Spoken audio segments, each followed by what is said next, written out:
How to change language in AudioDirector. First of all, open AudioDirector on your computer.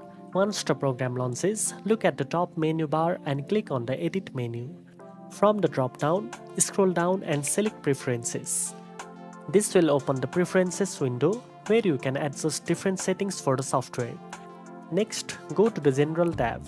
Here you will find the option to change the language. First, select the user-defined option under language and click on the drop-down menu and you will see a list of available languages supported by AudioDirector.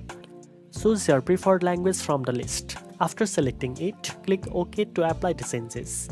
AudioDirector will then ask you to restart the program for the new language to take effect. Close the software and open it again. Once restarted, you will see the entire interface in the language you selected.